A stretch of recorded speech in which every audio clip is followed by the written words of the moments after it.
Govinda स्तोति college की online classes में आपका स्वागत है। जैसा कि हम लीवर फ्लू पढ़ रहे हैं बीएससी पार्ट फर्स्ट में, तो हम लाइफ साइकिल के बारे में इसकी बात कर रहे हैं। प्रीवियस वीडियो में मैंने लाइफ साइकिल को एक ब्रीफ साइकिल के द्वारा उन्होंने पूरा इसका किस प्रकार से जीवन चक्र लीवर फ्लू का पूरा होता है। डाइजेनेटिक होता है, जैसा हम जानते हैं, 2 होस्ट में अपने लाइफ साइकिल को ये पूरा करता है। किस प्रकार से करता है, एक ब्रीफ इंट्रोडक्शन के द्वारा मैंने आपको पूरा प्रीवियस वीडियो के अंदर बताया था। फिर उसके बाद हम इसके अलग अलग लार्वा स्टेजेस की स्ट्रक्चर है ना और उसके फंक्शन की बात कर रहे हैं। जो इसके 5 लार्वा लीवर फ्लू के पाए जाते हैं। सबसे पहला लार्वा होता है मेरासीडियम लार्वा, जो फ्री स्विमिंग लार्वा होता है, पानी के अंदर तैरता है और ये अपने सेकेंडरी होस्ट को ढूंढता है। यानी जब एक विशेष प्रजाति का घोंगा इसको दिखाई देता है तो ये उसकी बॉडी के पल्मोनरी चैम्बर के अंदर एंटर कर जाता है मेरासीडियम लार्वा अपनी पेनिट्रेशन ग्लैंड और एपिकल ग्लैंड के द्वारा, क्योंकि ये 2 ग्रंथियां इसमें विशिष्ट होती हैं जो घोंगे की जो सरफेस होती है उसको भेदने का कार्य करती है ना। और उसके बाद उसको भेदने के बाद उसकी बॉडी में एंटर होने के बाद फिर ये जो लार्वा होता है मेरासीडियम लार्वा, ये अपनी कुछ विशिष्ट संरचनाओं को गिरा करके एक सैक लाइक थैलेनुमा संरचना में बदल जाता है, जिसको अपन कहते हैं स्पोरोसिस्ट लार्वा। ये स्पोरोसिस्ट लार्वा बाद में कुछ समय बाद घोंगे के शरीर के अंदर ही रेडिया लार्वा में कन्वर्ट हो जाता है और रेडिया से कन्वर्ट होने के बाद ये पूंछ वाले सर्केरिया लार्वा में कन्वर्ट हो जाता है। और सर्केरिया लार्वा जो होता है 4 नंबर का लार्वा, ये घोंगे की बॉडी से अब बाहर निकलता है वापस से और मुक्त रूप से पानी में तैरता है। तैरने के बाद जो फ्रेश वाटर का जो तालाब है या कोई भी पानी से भरा हुआ पॉन्ड वगैरह जो इस प्रकार की स्ट्रक्चर पाई जा रही है, वहां पे जाकर के ये घास पे क्या करता है, चिपक जाता है। वहां पे जो भी घास वगैरह जो भी वेजिटेशन पाया जाता है सरफेस पर, है ना, तो तालाब के किनारे पर उस घास पर जाकर के ये लार्वा चिपक जाता है। चिपकने के बाद अपनी पूंछ को गिरा देता है और पूंछ को गिराने के बाद अपनी बॉडी के चारों तरफ एक कैप्सूल बना लेता है ना, एक आवरण बना लेता है, प्रोटेक्टिव शीट बना लेता है, सुरक्षात्मक आवरण बना लेता है, जिसके कारण ये अपने आप को बचाए रखता है काफी लंबे समय तक। और जब भेड़ आकर के उस घास को खाती है तो उस घास पे ये चीज पे चिपका रहता है और जैसे इसको अपना होस्ट मिलता है सूटेबल, उसके शरीर के अंदर एंटर करने के बाद इसको वहां का एनवायरनमेंट सूटेबल होता है और वहां ये अपने सिस्ट को, अपने चारों तरफ के आवरण को त्याग करके वयस्क लीवर फ्लू के अंदर क्या हो जाता है, वयस्क फैसियोला हेपेटिका के अंदर कन्वर्ट हो जाता है। और कन्वर्ट होने के बाद फिर ये उसकी बाइल डक्ट और भेड़ की लीवर के अंदर अपने जीवन काल को पूरा करता है। वहां पे मैच्योर होता है, मैच्योर होने के बाद फिर ये अंडे देता है और अंडे जो होते हैं मनुष्य की भेड़ की जो फिशेज होती हैं, विष्ठा होती है, विष्ठा के साथ बॉडी से बाहर निकाल दिए जाते हैं और उस विष्ठा के अंदर अंडों से कौन सा लार्वा निकलता है, मेरासीडियम लार्वा। और मेरासीडियम लार्वा वापस से तालाब के अंदर घोंगे को ढूंढता है और अपनी नेक्स्ट स्टेज में कन्वर्ट होता है। तो इस प्रकार से इस जंतु का, इस जीव का जो लाइफ साइकिल है 5 लार्वा पे जाकर के कंप्लीट होता है। 5 लार्वा अवस्थाओं में ये परिवर्तित होता है, उसके बाद ये वयस्क में परिवर्तित हो जाता है। ठीक है, और ये कॉम्प्लिकेटेड भी बहुत ज्यादा होता है इसका जीवन काल, क्योंकि किसी भी लार्वा अवस्था के लिए जहाँ पे सुटेबल कंडीशन नहीं होगी वहीं पे उस लार्वा की डेथ हो जाएगी और ये अपनी नेक्स्ट स्टेज में नहीं पहुंच पाएगा। इसलिए मरने की संभावना बहुत अधिक हो जाती है अगर फेवरेबल कंडीशन ना हो तो। इसलिए इसका जीवन काल बहुत ही कॉम्प्लिकेटेड माना जाता है। तो चलिए, मैंने लास्ट वीडियो के अंदर आप लोगों को एक कंप्लीट लाइफ साइकिल के बारे में एक ब्रीफली इंट्रोडक्शन के रूप में सारा बताया था और साथ में हमने उसकी लार्वा की मेरासीडियम अवस्था के बारे में डिस्कस कर लिया था। और मेरासीडियम लार्वा के बाद की जो अवस्था है कौन सी वाली, स्पोरोसिस्ट लार्वा, उसके बाद रेडिया लार्वा, है ना, सर्केरिया लार्वा, मेटासर्केरिया लार्वा, इसके बारे में आज अपन डिस्कस करेंगे इस वीडियो के अंदर। ठीक है, लाइफ साइकिल से रिलेटेड। तो हम अलग अलग लार्वा अवस्था की बात कर रहे हैं। तो मेरासीडियम के बाद कौन सा लार्वा बना था, sporocyst larva.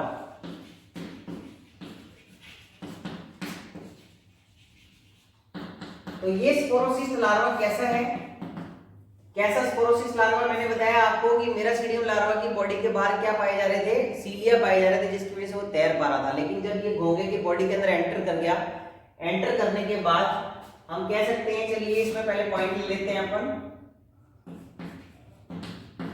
This larva stage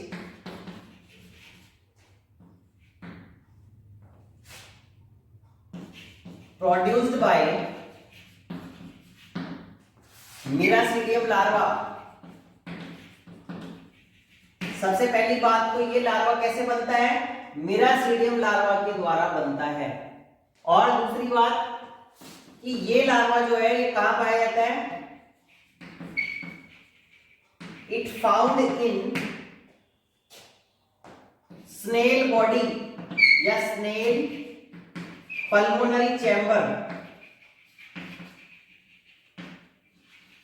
जो घोंगा है उसके पल्मोनरी चैम्बर या फुसफुसीय कक्ष के अंदर ये वाला लार्वा पाया जाता है। ठीक है ना, तो ये दो मुख्य विशेषताएं हैं। तीसरा एक क्या है, इसकी बॉडी कैसी होती है, sac like body with cuticle epithelial cells and mesenchyme. ठीक है, तो ये सब चीजें इसमें पाई जाती हैं। क्यूटिकल पाई जाएगी बॉडी के बाहर और मेसेनकाइम कोशिकाएं पाई जाएंगी, साथ में एपिथेलियल सेल पाई जाएंगी। कैसा दिखाई देगा, देखिए कुछ इस तरह के आप कह रहे हैं सैक लाइक हमें इस प्रकार से दिखाई दे रहा है।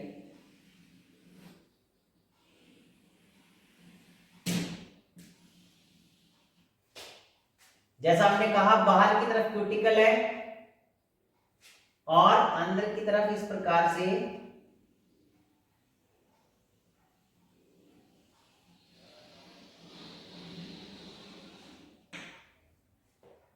यहां एपिथेलियल सेल्स पाई जाएंगी। देखिए इस तरीके से, ये कौन सी सेल्स है, एपिथेलियल सेल्स है।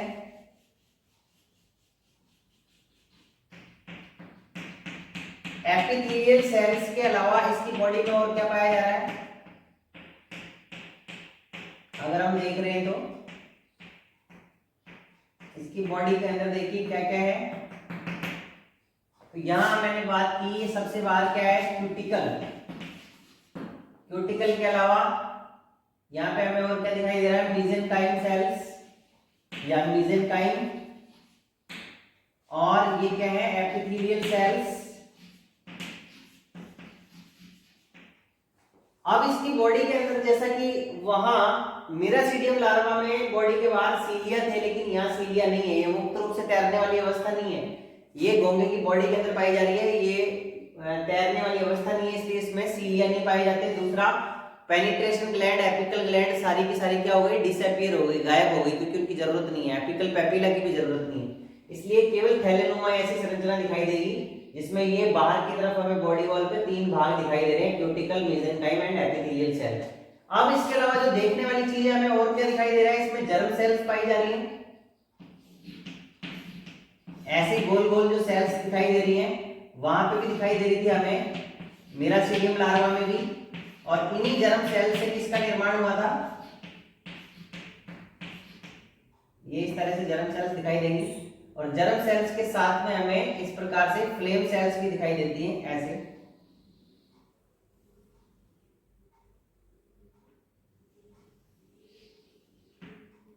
देखिए इस तरीके से साइडों में हमें फ्लेम सेल्स भी दिखाई देती हैं, जो इस तरह की फूली हुई संरचनाएं हैं।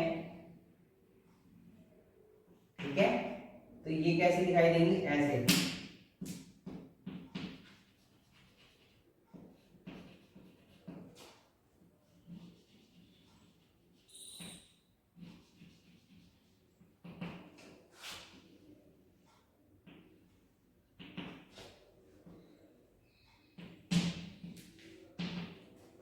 ये इस तरह की हमें जो सेल्स दिखाई दे रही है, इनको क्या कह रहे हैं अपन, फ्लेम सेल्स।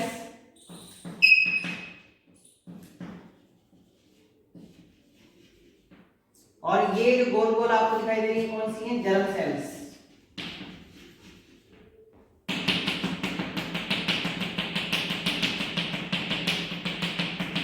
देखिए कुछ इस तरह का हमें स्पोरोसिस्ट लार्वा दिखाई देता है, जैसा मैंने आपको बताया है ना। इसके अंदर किसी तरह की एपिकल ग्लैंड नहीं है, पेनिट्रेशन ग्लैंड नहीं है, जैसा कि वहां पाया जा रहा था। किसी तरह की सीलिया नहीं पाई जा रही, क्योंकि उनकी अब जरूरत नहीं है, क्योंकि अब ये घोंगे के शरीर में मिरासीडियम लार्वा जब एंटर कर गया, तो उसको भेदने के लिए, तैरने के लिए जो संरचनाएं पाई जा रही थी, वो सारी संरचनाएं गायब हो गई। और इस प्रकार से एक सिंपल लार्वा के अंदर वो कन्वर्ट हो गया, जिसके अंदर हमें जो देखने को दिखाई दे रहा है, क्या क्या दिख रहा है, हमें जर्म सेल्स दिखाई दे रही है गोल गोल, और इस प्रकार की हमें फ्लेम सेल्स दिखाई दे रही है। ठीक है ना, फ्लेम सेल्स का कार्य उत्सर्जन होता है और जर्म सेल्स का कार्य है कि नेक्स्ट रेडिया अवस्था जो है वो इस जर्म सेल से ही बनेगी। अब हमें बीच बीच में इसमें कुछ इस तरह के रेडिया लार्वा दिखाई देंगे बने हुए,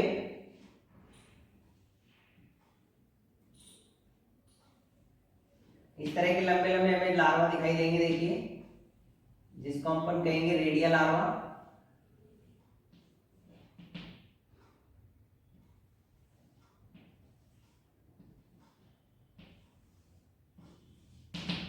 बीच बीच में हमें इस तरह के लार्वा दिखाई देंगे जो इसी जर्म सेल से मिलकर के बनेंगे, इसको अपन क्या कहेंगे, रेडिया लार्वा।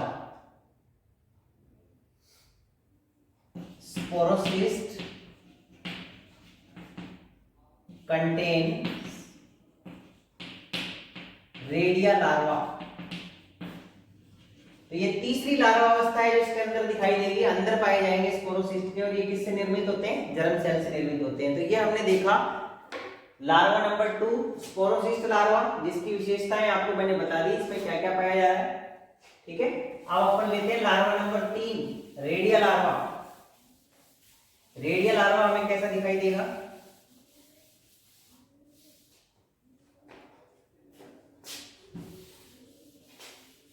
पहले अपन इसकी विशेषताओं की बात कर लेते हैं। कौन सा लार्वा, 3 नंबर का लार्वा रेडिया। ये तीसरा लार्वा है, इसकी विशेषताएं क्या क्या विशेषताएं है इसकी। नंबर 1, ये जो लार्वा है ये अपना ये कहां पाया जाता है, दिस लार्वा प्रोड्यूस्ड बाय, किसके द्वारा बनता है, प्रोड्यूस्ड बाय, कौन सा लार्वा था, स्पोरोसिस्ट लार्वा। स्पोरोसिस्ट लार्वा के द्वारा बनता है ये वाला लार्वा। दूसरी बात, इस लार्वा के अंदर जो स्पोरोसिस्ट लार्वा से ये बना है, कौन सा, radio larva.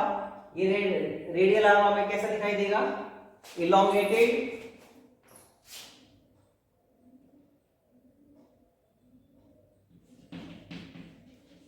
Elongated in shape, थोड़ा लंबा दिखाई देगा, elongated in shape with muscular collars. Muscular collar इसमें दिखाई देती है, बनाएंगे अपन कैसे मस्कुलर कॉलर किस तरह की है, और फेरिंग्स,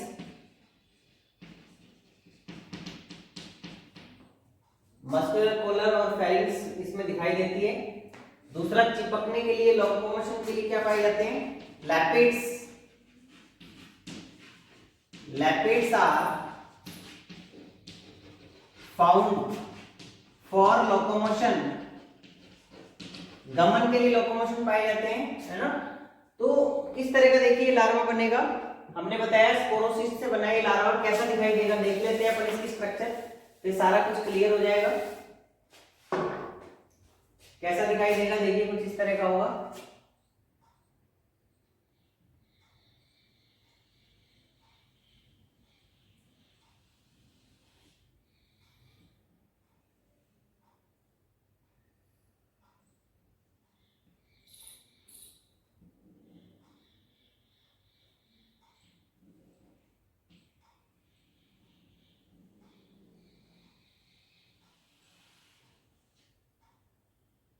ठीक है, इलोंगेटेड दिखाई दे रहा है, ये वो वाला कैसा था, थोड़ा गोल था, लेकिन ये इलोंगेटेड है, इसमें भी इस तरह से बाहर की तरफ क्यूटिकल, अंदर की तरफ जैसा उसमें पाया जा रहा था सभी के अंदर मेसेनकाइम, देन एपिथेलियल सेल्स, ये जो आपको दिखाई दे रही है ये वाली, ये सब सेम है।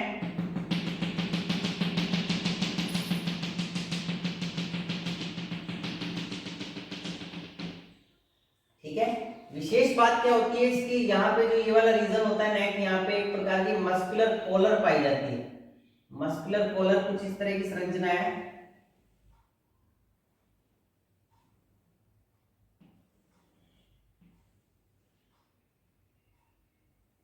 इस तरह की संरचना देखिए पाई जाएगी, इसको अपन बोलते हैं मस्कुलर कॉलर। जैसा मैंने बताया आपको, तो यहां इस लार्वा के अंदर भी किसी तरह की सीलिया दिखाई नहीं दे रही। सबसे बाहर क्या दिखाई दे रही है? क्यूटिकल, क्यूटिकल मेसेंकाइम, और उसके बाद ये हमें जो सेल्स दिखाई दे रही है क्या है? एपिथेलियल सेल्स, या जिसको हम कहते हैं एपिथेलियम। ठीक है, अब यहां इस तरीके से हमें क्या दिखाई देगा? फेरिंक्स दिखाई देगी,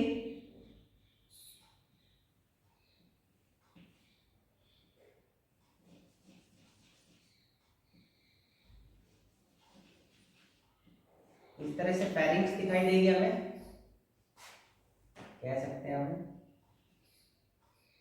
ये क्या है? Muscular pharynx.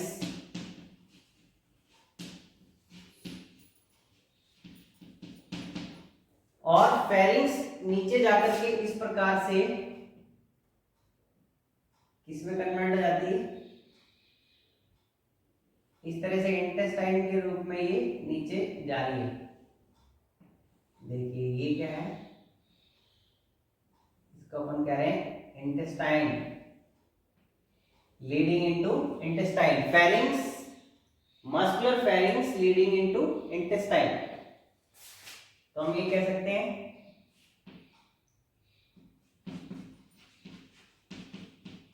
इंटेस्टाइन।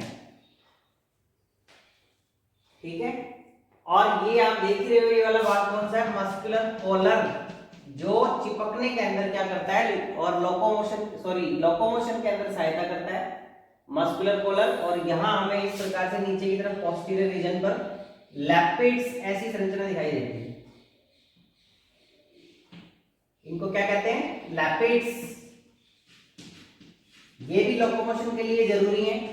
और साथ में हमें एक पोस्टीरियर रीजन पर क्या पाया जाता है? बर्थ पोर। इस तरह का एक छिद्र पाया जाता है, इस छिद्र को अपन बोलते हैं बर्थ पोर, क्योंकि इसी से इस रेडियल लार्वा के अंदर ही क्या बनता है? नेक्स्ट लार्वा, यानी कि सर्केरिया लार्वा इसके अंदर बनता है। और वो सर्केरिया लार्वा इस बर्थ पोर नामक स्ट्रक्चर से बाहर निकल जाता है, और बाहर आकर के फिर वो घोंगे के शरीर से पूरी तरह से बाहर निकल जाता है और मुक्त रूप से तैरता है, तैर करके घास पर चिपक जाता है। तो देखिए कुछ इस तरह का हमें दिखाई देगा। यहाँ पे क्या क्या दिखाई देगा? जर्म सेल्स दिखाई देंगी, ये क्या है? Germ cells. और दूसरा हमें लार्वा दिखाई देगा, कौन से वाला? सर्केरिया लार्वा दिखाई देगा, इस तरह से। ये सर्केरिया लार्वा है, अंदर काफी सारे दिखाई देंगे हमें सर्केरिया लार्वा।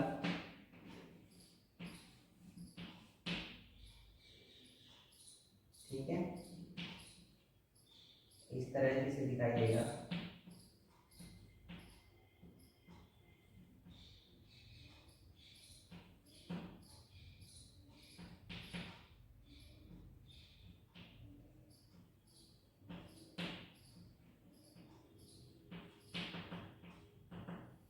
इस तरह से हमें इसके अंदर क्या दिखाई देंगे? सर्केरिया लार्वा दिखाई देंगे। देखिए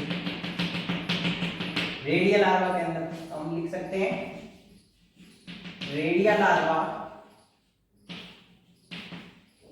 कंटेन सर्केरिया लार्वा। ये सर्केरिया लार्वा हमें रेडिया के अंदर दिखाई दे रहे हैं, जो बाद में किसके द्वारा? जर्म सेल्स के द्वारा ही बने हैं। और यहाँ हमें रेडियल लार्वा में एक क्या दिखाई देगा? नीचे की तरफ पोस्टीरियर भाग पर एक पोर दिखाई देता है। इस छिद्र के द्वारा ये सर्केरिया लार्वा अंदर बनने वाले बाहर निकल जाते हैं। ठीक है, इसलिए इसको बर्थ पोर कहते हैं। दो साइड में पोस्टीरियर रीजन पे हमें लैपिड्स नाम की संरचना दिखाई दे रही है, जो इसके लोकोमोशन में मदद करती है। इसके अलावा इस लार्वा में हमें मस्कुलर कॉलर दिखाई दे रहा है, ये भी लोकोमोशन में मदद करती है। दो फेरिंक्स दिखाई दे रही है, ये मस्कुलर फेरिंक्स हैं, जो जस्ट इसके माउथ के या ओरल सरफेस के बिल्कुल पास में पाई जाती है। इसके अलावा इसकी बॉडी बाहर से जो बॉडी वॉल होती है वो क्यूटिकल, मेसेंकाइम और एपिथेलियल सेल के द्वारा बनी होती है। तो ये संरचना थी रेडियल लार्वा की।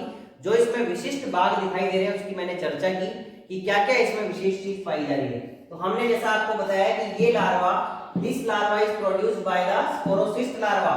2 नंबर का जो हमारा लार्वा था स्पोरोसिस्ट, उससे ये वाला लार्वा बनता है उसके अंदर बॉडी के।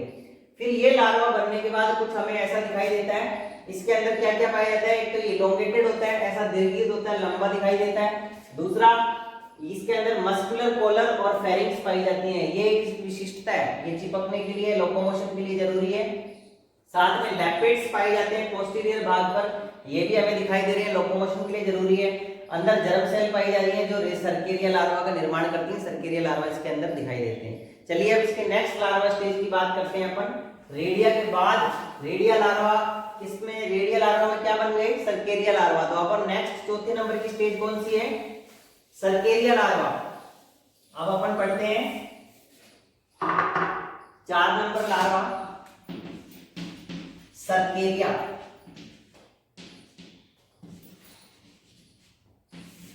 देखिए ये सर्केरिया लार्वा 4 नंबर का लार्वा है इसका, लीवर फ्लूक का। जो कैसा होता है, इसमें पूंछ पाई जाती है जैसा हम देख रहे हैं, ये है ना। तो इसके कैरेक्टर देख लेते हैं अपन, मुख्य मुख्य लक्षण।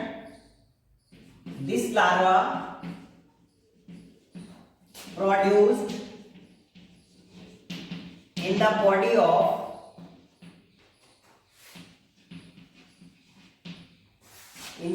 Of redia larva.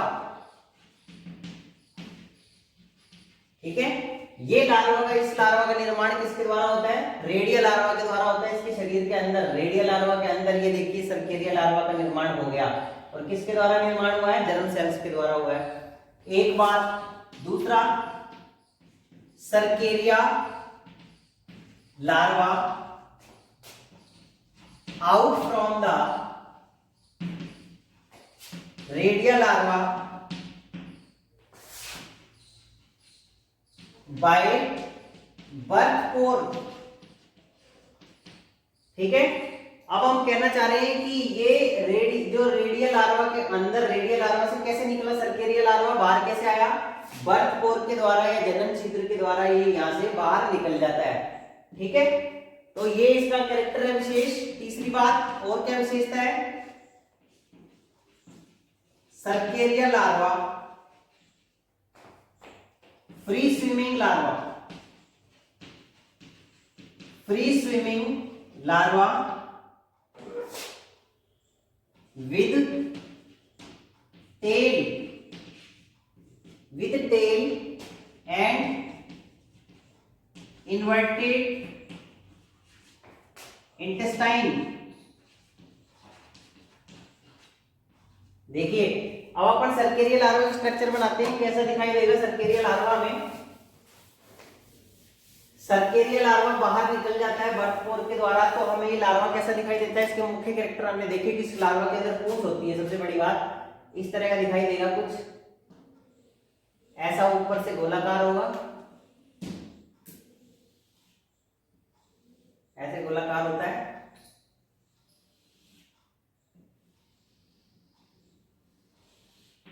इसके टेल होती है ये वाली,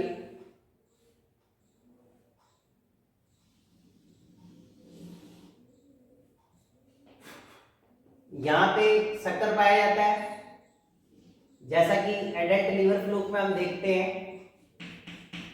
क्या पाया जाता है, एक ओरल शक्कर पाया जाता है एंटीरियर, और एक पाया जाता है पोस्टीरियर। तो ये ओरल शक्कर है।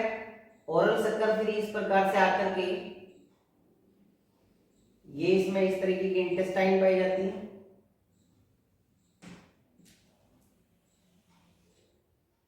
ये देखिए इस तरीके से,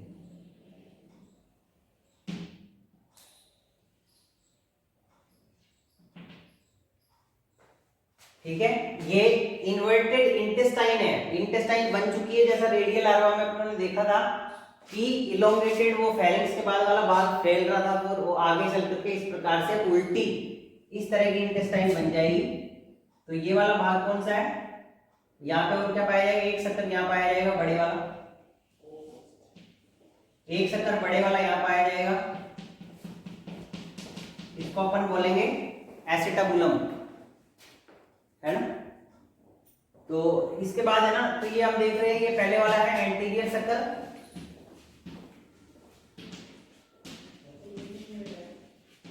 और ये वाला कौन सा है, पोस्टीरियर शक्कर। इसको अपन क्या कहते हैं, एसिटाबुलम। यहां हम देख रहे हैं क्या हमें दिखाई दे रहा है, दो प्रकार के चूषक बन चुके हैं अब इसमें सर्केरिया लार्वा में। एक इसमें पूंछ दिखाई दे रही है, टेल। ये एक विशिष्ट लक्षण है इस लार्वा का, क्योंकि ये तैरता है।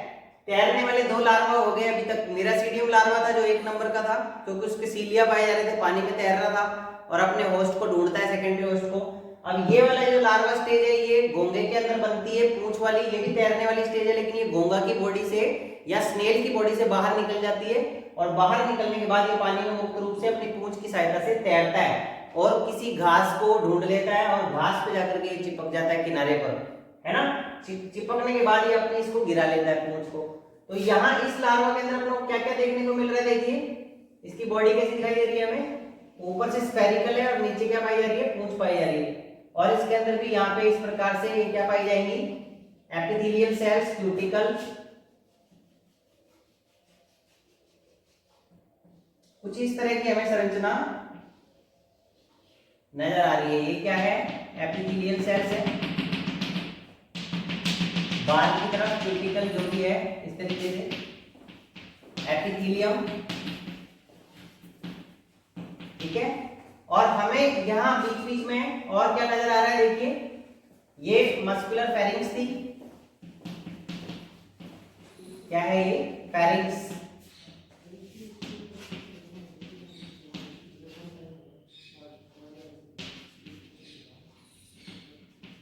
मस्कुलर फेरिंक्स है। ये क्या है, इन्वर्टेड इंटेस्टाइन,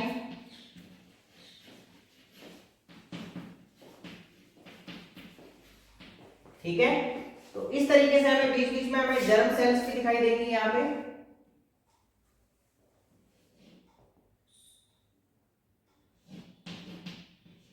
इस तरह से जर्म सेल्स दिखाई देंगी, और साथ में देखिए इधर किनारे पर भी इस तरीके से हमें जर्म सेल्स दिखाई देंगी, और उनके बीच में इस प्रकार से फ्लेम सेल्स भी दिखाई देंगी।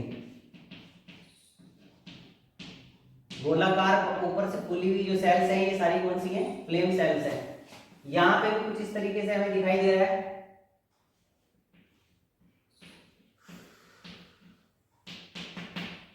ये क्या है, फ्लेम सेल्स,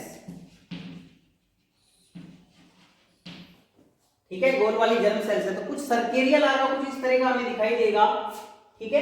दोनों चूषक इसमें बन चुके हैं, anterior sucker and posterior sucker दोनों दिखाई दे रहे हैं हमें साफ साफ। तीसरा इसमें पूंछ पाई जा रही है, पूंछ के विशिष्ट गुण है सर्केरिया लार्वा का। ऐसी स्थिति में अब ये लार्वा घोंगे की बॉडी से बाहर निकलता है, और बाहर निकलने के बाद ये घास जो लगी होती है किनारे पर, तालाब के किनारे पर जो घास लगी होती है, तैर करके इसको पहुंचना होता है। पानी में तैर करके गहराई से ये पहुंचता है, सरफेस ढूंढता है, और सरफेस जब इसको मिलती है वहां पे घास या कोई भी वेजिटेशन जो लगी होती है उस पर ये लार्वा चिपक जाता है। चिपकने के बाद ये अपनी पूंछ को गिरा लेता है, और अपनी पूंछ को जब ये गिरा देता है, अपनी पूंछ को गिरा करके अपने चारों ओर एक कैप्सूल का निर्माण कर लेता है। जब अपने चारों ओर एक कैप्सूल का निर्माण कर लेता है तब अपन इस लार्वा को क्या कहते हैं, मेटासर्केरिया लार्वा, यानी कि जिसमें पूंछ ना हो तो वो नेक्स्ट स्टेज में कन्वर्ट हो जाता है और अपने चारों तरफ एक मोटा आवरण बना लेगा, कैप्सूल बना लेगा, ठीक है। अब इस मोटे कैप्सूल को, प्रोटेक्टिव लेयर को बनने के बाद इस लार्वा को हम बोलते हैं मेटासर्केरिया लार्वा, ठीक है। तो ये हमारी 5वीं स्टेज है। मेटासर्केरिया के बाद क्या बनता है, सॉरी सर्केरिया के बाद क्या बनता है, मेटासर्केरिया लार्वा। अब क्या होता है कि ये मेटासर्केरिया लार्वा जब घास पे चिपका रहता है तो ये तब तक अपने चारों तरफ प्रोटेक्टिव शीट बनाए रखता है, काफी लंबे समय तक पड़ा रहता है जब तक इसका होस्ट नहीं आता। होस्ट कौन है इसका, प्राइमरी होस्ट शीप है, यानी कि भेड़, और भेड़ के बॉडी के अंदर जाने के बाद ही ये अपने चारों तरफ के अपने सिस्ट को गिरा देता है, और उसके बाद ये एडल्ट लीवर फ्लूक के अंदर कन्वर्ट हो जाता है। तो जब तक भेड़ नहीं आती, घास को खाएगी, भेड़ आएगी और वो घास को खाती है, किनारे पर जो तालाब के किनारे पर जो घास पाई जाती है उसमें ये लार्वा पाया जाता है, और जैसे ही भेड़ घास को खाती है तो घास के साथ ये लार्वा चिपका हुआ उसकी बॉडी के अंदर चला जाता है, और बॉडी के अंदर जाने के बाद ये अपने चारों तरफ के इस प्रोटेक्टिव शीट को गिरा लेता है, क्योंकि एनवायरनमेंट इसका कैसा हो गया, इसके लिए फेवरेबल हो गया, और वहां गिराने के बाद ये व्यस्क लीवर फ्लूक में कन्वर्ट हो जाता है। तो हमने देखा आज के वीडियो के अंदर कि किस प्रकार से 5 लार्वा जो है इनकी कैसी संरचना है और कैसे कैसे संरचनाएं आपस में कैसे कैसे लार्वा एक दूसरे के अंदर कन्वर्ट होता हुआ वेस्ट लीवर फ्लूक के अंदर बदलता है। तो हमने आज इसके लाइफ साइकिल को कंप्लीट किया है, लीवर फ्लूक के लाइफ साइकिल को, जिसमें हमने पांचों लार्वा अवस्थाएं किस प्रकार से इंटरचेंज होती है उसके बारे में डिस्कस किया। Thank you.